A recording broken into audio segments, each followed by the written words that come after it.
Welcome back to Man vs. Weed, the cannabis review podcast that asks, are smoke and fire mutually exclusive? I'm your host, Tango Hotel Charlie, broadcasting out of smoky Kamloops in beautiful, burning British Columbia. The Northern Lights Auto by Parkland is done now after 11 and a half weeks.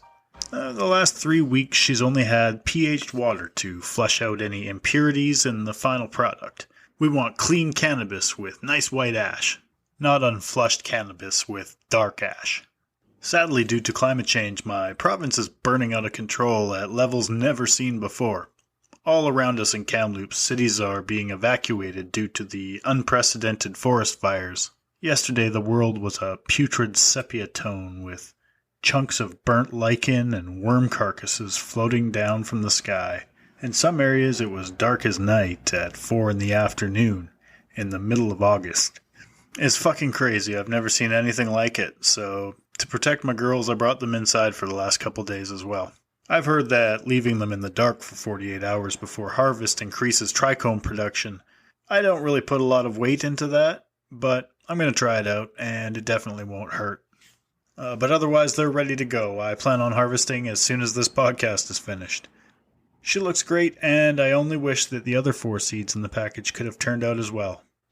As it is, $50 bought me one good seed. I'm told the breeder is still new and learning. Buyer beware. This week's sample is called Green Cush by Canaca by High Park, owned by Tilray Aphria. Sounds like a stupid mouthful? That's because it is. Now, I've covered Tilray and Aphria a few times on the podcast.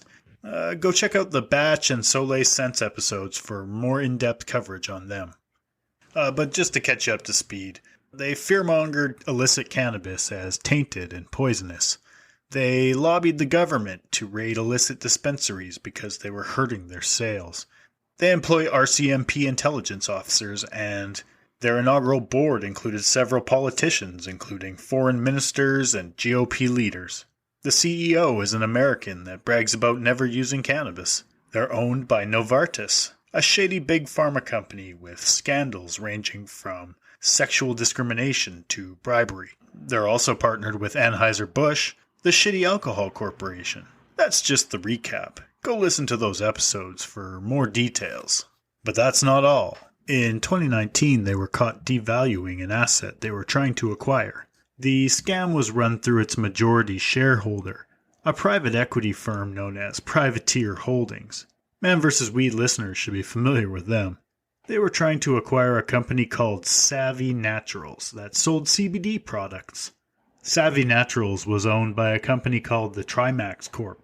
What Privateer Holdings did was convince those at Trimax to bankrupt Savvy Naturals so that Tilray could buy it for cheap, leaving shareholders with the losses. Well, the shareholders weren't that into it and sued them for $150 million. By May 2020, things weren't looking that great for Tilray, and they laid off 20% of their employees. And they were forced to shutter their greenhouse in Leamington, Ontario, costing 120 jobs.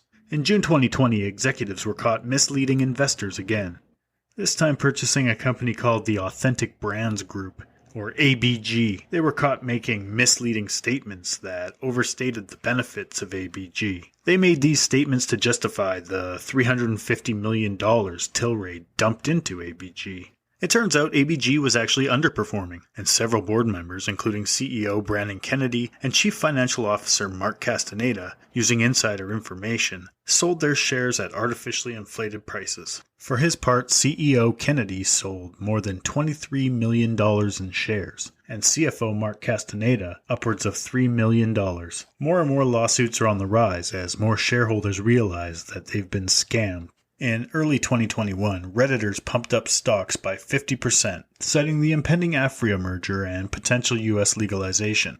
By February 2021, the stocks crashed by 50% after the Redditor short seller plan unraveled. Short selling is when you borrow stocks, sell them, and then buy them back. You're banking on the price of the stock dropping before you buy it back. Then you return it back to its owner. In April 2021, Tilray and Aphria merged, and they started closing greenhouses. Then in May, 3 years after opening, they decided to close the $30 million greenhouse in Enniskillen. 200 people lost their jobs as a result. Mayor Ken Marriott was shocked and disappointed to lose one of the largest employers in the area. He said that the cannabis market was saturated, and that since Tilray had dumped millions into the greenhouse, that someone should at least grow vegetables in it. It is slated to be closed permanently September 2021. Tick-tock. So anyways, let's take a look at this bud.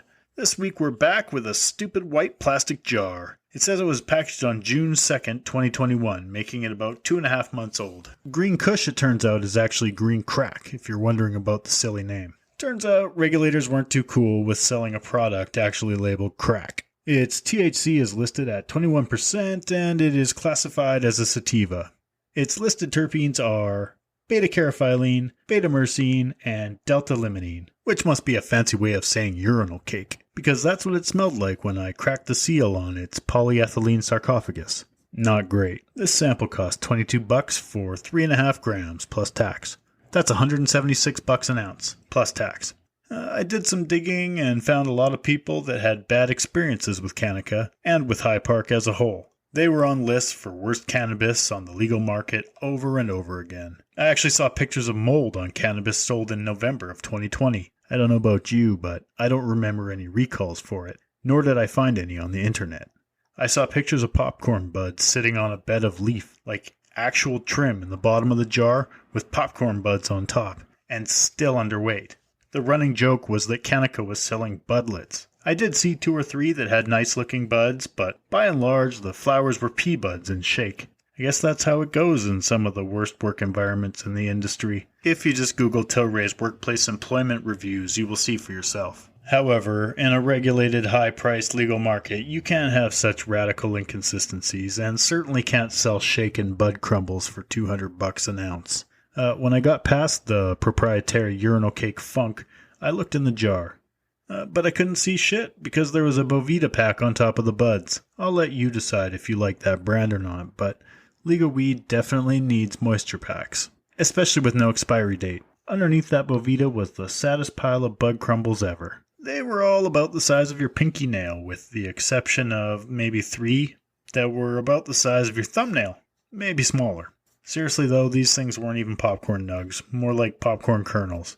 Pathetic. You see, sometimes buds are classified as bigs and smalls. Bigs, of course, are the larger buds at the top of the plant, and the smalls are the smaller ones closer to the bottom of the plant. However, these things that I got should be called tinies. Nerds. Edibles. So it turns out everything I had read about them was true. The buds were light green, brown, and sad. I weighed them on the digital scale, and they came in at 3.6 grams. So that's good, I guess. You did what you were supposed to. Good job. The buds themselves are actually quite spongy and soft to the touch. It's probably the least dry sample I've had yet. I squished one of these little budlets in my fingers, and to my surprise it was springy and didn't turn to powder. In fact, it didn't even crumble up. Under the microscope, the trichomes were fried and crusty like a piece of Popeyes. Those moldy specimens I saw on Reddit had me worried, so I started inspecting. Mercifully, I didn't see anything. No bugs, no mold, and no other. But then I thought maybe that's why all the budlets. Like, who the fuck wants to inspect 30 little budlets for mold every 8th under the microscope? It's much easier to inspect 1 or 3 big buds, but 1,000 little Dippin' Dot sized buds is a fucking pain in the ass. So, if those pesky customers are inspecting your weed with microscopes, make them work for it. Temple tap. Try it out, it's a huge pain in the ass.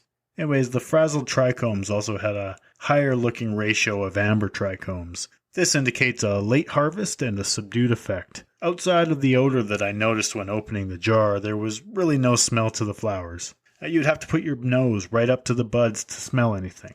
If I had to say anything, lemon, but even that's being generous. I used my grinder to break it up, and even then there was no smell. Even when I got so close to it with my nose, I was afraid I was going to snort it. Since it wasn't completely dry, it rolled up fine. It burned fine as well, with a light gray ash, although I did notice it get darker at times, particularly near the last quarter of the joint. The taste is musty, earthy if you're being nice. It's fairly blah and nothing worth mentioning otherwise.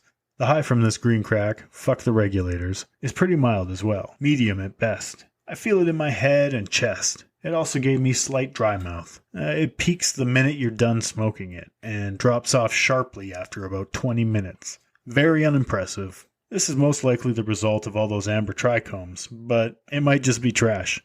Maybe both. So, do I recommend Green Cush by Canaca? Nah, it's caca. Thanks for listening to another episode of Man vs. Weed. Make sure you do the subscribing and the liking and the commenting. Tell a friend, tell a shill, tell your grandma, just fucking tell somebody. Help me out, would ya? Just look up Tango Hotel Charlie on Twitter if you want to join the discussion, and if you want to send me an email, it's manversusweedthc@gmail.com. If all that sounds like work and you feel like just trying to cope with the apocalypse outside is enough, that's cool too. Just make sure you get high as fuck, take a deep breath, and free the weed.